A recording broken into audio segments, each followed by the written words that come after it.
Tu es toujours en retard. Tu ne respectes pas le temps des autres. Tu n'es pas responsable. Tu es feignant, feignante, paresseux. Bla bla bla bla bla, tout ça là. Ça vous arrive d'être toujours en retard? Moi, je plaide coupable. Je suis en retard. Je peux même dire que j'ai le syndrome du retard. C'est presque ça.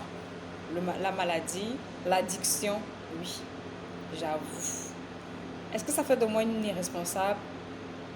Je dis non. Ça fait de moi quelqu'un de paresseux? Je dis non.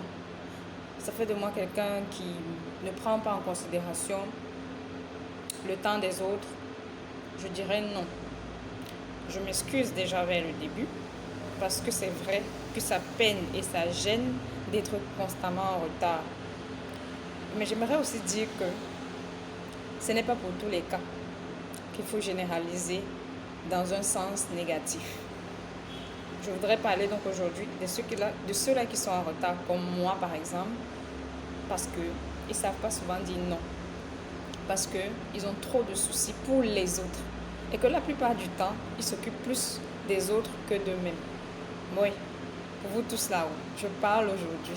Oui, comprenez-moi. Je le dis sincèrement parce que je crois qu'on est resté un peu trop dans le silence et que si personne ne veut parler, moi, je vais prendre la responsabilité. Je vais assumer de le dire clairement parce que oui, dans la plupart des cas, je pourrais même dire à 90%, tout le monde est très en colère envers les personnes en retard. Surtout, c'est vrai que dans le monde professionnel, c'est une qualité qu'il ne faut pas négliger, la ponctualité, je veux dire. C'est un défaut, le retard est un défaut qui est vraiment négatif, qui est très mal vu. Mais je reste aussi dans un raisonnement, je vais dire, très ouvert, très, très objectif et d'ouvrir l'œil sur le management interculturel. Chaque culture est représentée par quelque chose. Tu as ceux qui sont ponctuels par habitude, par culture, parce que c'est ceci, c'est cela, ceux qui le sont beaucoup moins, ceux qui le sont extrêmement et ceux qui ne le sont pas du tout. On va parler de nous en Afrique. Le retard, c'est culturel, oui, c'est une culture chez nous. C'est vraiment une culture chez nous. Le jour qu'on apprendra un peu plus à étudier notre culture, on va bien comprendre la signification. C'est beaucoup moins signification à manquer de respect, beaucoup moins signification à négliger l'autre. Au contraire, on se dit, je peux le dire, et je crois que beaucoup d'entre vous vont se retrouver, c'est que plus nous prenons du temps pour arriver à un rendez-vous, ça veut dire que le rendez-vous est très important pour nous. Si je suis très à l'heure à ton rendez-vous, ça veut dire que j'ai l'intention de quitter le plus tôt possible. En principe, c'est bizarre, mais réellement, c'est ça. C'est vraiment ça. Ça doit changer, oui, plus ou moins. Je crois que oui, pour certains cas, ça devrait changer. Quand on va à un certain rendez-vous, on n'est pas obligé d'être en retard. Ça ne passe pas, surtout lorsque vous devez beaucoup discuter et qu'après ce rendez-vous, vous avez quelque chose à faire, il ne faudrait pas être en retard. Bon, maintenant, si les gens ne sont pas capables d'excuser 5 minutes de retard, 15 minutes de retard, moi je dirais que ces personnes sont tout simplement impatientes, retourner sur elles-mêmes parce que c'est leur temps en fait qui est plus important que le moment qu'ils vont passer avec vous. Parce que le temps il devient important lorsqu'on le passe, le rendez-vous devient important lorsqu'on le passe avec la personne. Donc si la personne n'est pas encore là, oui, il faut se rendre compte que peut-être il a un problème. D'abord, il ne faut pas vite incriminer la personne. Peut-être qu'avant de venir à votre rendez-vous, il avait encore une autre responsabilité à laquelle il ne pouvait pas dire non, qui m'arrive très souvent, je dis sincèrement. Ou il s'est retrouvé avec une surprise devant laquelle il ne pouvait pas aussi dire non.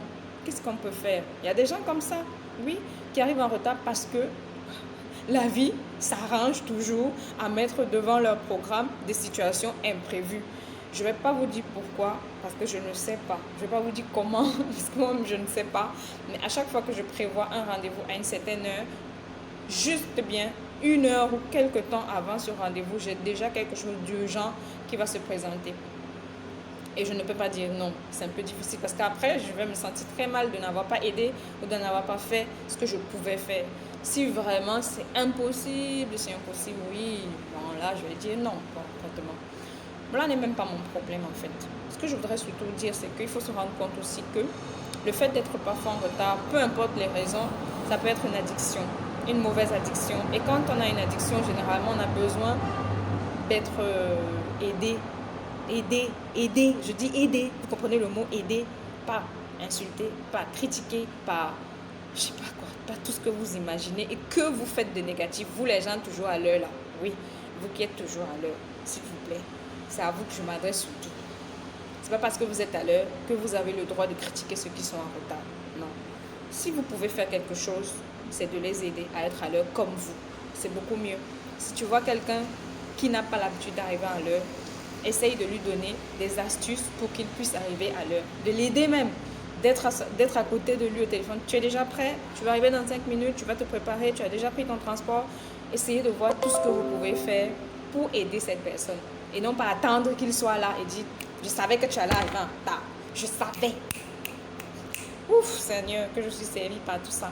Je savais que tu allais arriver. En fait, dans votre tête, vous avez fabriqué le retard de la personne. Vous l'avez préparé à venir en retard. Donc, tout s'est passé exactement comme vous avez imaginé. Donc, imaginez-vous un seul instant que vous ne voulez plus que cette personne arrive en retard. Qu'est-ce que vous allez faire réellement? Vous n'allez pas penser qu'il va arriver en retard. Vous allez être plutôt positif et vous dire, il faut qu'elle arrive à l'heure. Il faut qu'il arrive à l'heure. Qu'est-ce que je peux faire pour l'aider à arriver à l'heure? Apprenez à aider les autres. Apprenez à motiver les autres. Apprenez à encourager les autres à bien faire.